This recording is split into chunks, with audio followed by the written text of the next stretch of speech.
তোমরা তোমাদের পরিবার পরিজনকে জাহান্নামের আগুন থেকে রক্ষা করো, যার উপাদান হবে ওয়াকুদুহান নাস ওয়াল হিজারা, যার উপাদান হবে মানুষ এবং পাথর।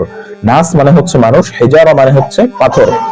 আলাইহা মালাইকা, তাহার মধ্যে আছে মালাইকাতুন গিলাজ, এরকম কঠোর স্বভাবী। গিলাজ মানে হচ্ছে কঠোর স্বভাবী বা খারাপ খারাপ স্বভাবী বোঝানো হয়, বা কঠোর স্বভাবী ফেরেশতাগণ, শাদীদ, যাদের স্বভাব গিলাজ একটা খারাপ, তারপর আবার আসছে কঠিন, শাদীদ অর্থাৎ তাদের স্বভাব খুবই কঠিন, খুবই কঠিন, যেটা কিনা আপনি দুনিয়ার কোনো কিছুর সাথে আপনি কল্পনাও করতে পারবেন না। ঠিক আছে? লা ইয়াসুনাল্লাহা মা আমারহুম ওয়া ইয়াফআলুনা মা ইউমারুন, তারা আল্লাহ রাব্বুল আলামিনের কোনো আদেশ নিষেধকে অবজ্ঞা করে না।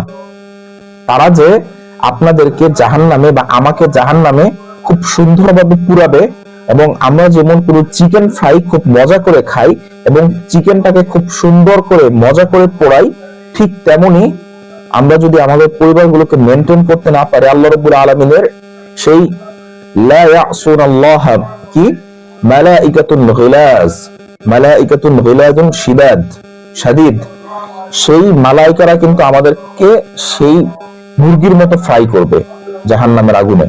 ঠিক আছে?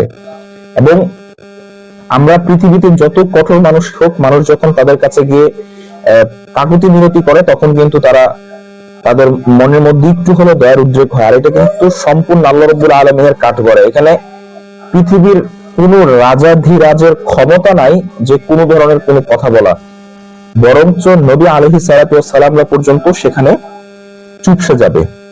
তাই দর্শকবৃন্দ, অবশ্যই এই আয়াতটি আপনার জীবনে একটা অত্যন্ত গুরুত্বপূর্ণ একটি আয়াত, এবং এই আয়াতটি আপনার পরিবার পরিজনের ক্ষেত্রে মেনে চলা উচিত। আল্লাহ রাব্বুল আলামিন আমাদের সকলকে তৌফিক দান করুন।